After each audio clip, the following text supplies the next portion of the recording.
जब हम सुखी हो जाते हैं तो भगवान को भूलते हैं और यहां मार खाते हैं। इसलिए परमात्मा आपको याद दिलाते हैं यहां जो आप फंसे हुए उनको कि सुख में भगवान को भूला नहीं करते, बहुत बड़ी मार खा जाते हो। तो वहां सुख में हम भगवान भूले, वहां कुछ वर्षों के बाद कुछ वैसे यहाँ के युग वहां कोई समय सीमा नहीं है, तो हम यहाँ हैं इसलिए कुछ उसके हिसाब से बता रहे। कुछ युगों के बाद क्या हुआ कि इस सरपुरुष के मन में खरपतवार पैदा हुआ और जो आपके यहाँ भी विद्यमान है हमारे अंदर सब में, उसके मन में ये आया कि हम 3 जने एक द्वीप में रह रहे हैं और बाकी जितने भी सभी आप भी अलग अलग द्वीप थे, आपके अलग अलग स्थान थे आपके बहुत बड़े बड़े, तो और सभी अब अकेले रह रहे हैं यानी अपने परिवार के साथ रह रहे हैं, तो भी वो इंडिविजुअल रह रहे हैं। तो इसके मन में ये दोष आ गया कि हम 3 एक द्वीप में एक स्थान पर और बाकी सब इंडिविजुअल हैं। तो उसने सरपुरुष ने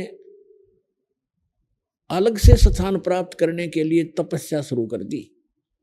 जब यहाँ के 70 युग तक उसने तप कर लिया, तब परमात्मा ने पूछा सत्य पुरुष ने कि सरपुरुष आप क्या मांगते हो, क्यों तपस्या कर रहे हो? तब उसने कहा कि भगवान आप तो अंतर्यामी हैं, आपको सब मालूम है, फिर भी मैं अपनी अर्ज लगाता हूं।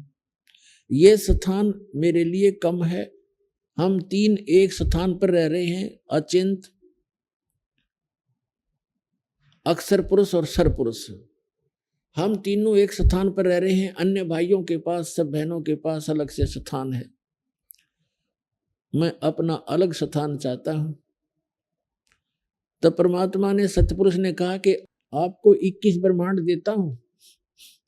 जैसे कोई धनी पिता अपने पुत्र को 21 प्लाट दे दे, उनमें कंस्ट्रक्शन नहीं होती प्लाट्स में, तो उसने जाकर के परमात्मा ने उसको एकांत स्थान पर सतलोक के बाह्य क्षेत्र में 21 प्लाट दे दिए, 21 ब्रह्मांड दे दिए।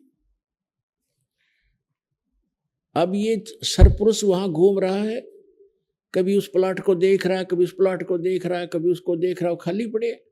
फिर उसके मन में आई कि इनमें कंस्ट्रक्शन हो, रचना हो, तब बात बने। इसने फिर तपस्या शुरू की, क्योंकि सारा कुछ वो कुल मालिक है जिसके आगे सभी भिखारी हैं। तो इस ज्योत स्वरूपी निरंजन अर्थात सरपुरुष ने, काल ने फिर से तपस्या की और 70 युग जब तप कर लिया, जो परमात्मा ने पूछा भी क्या मांग रहा है तू? अब इसने कहा कि भगवान मुझे कुछ सृष्टि रचना की सामग्री दे दो, कुछ मटेरियल दो जिससे मैं सृष्टि रचना कोई रचना करूं अपने प्लाटों में। तब परमेश्वर ने उसको 5 तत्व और 3 गुण दे दिए कि ले बेटा खेल खिलौनों ते ये 3 गुण, रजगुण, सतगुण और तमगुण दे दिए और ये 5 तत्व दे दिए, जैसे आकाश, अग्नि, वायु, जल, पृथ्वी आदि।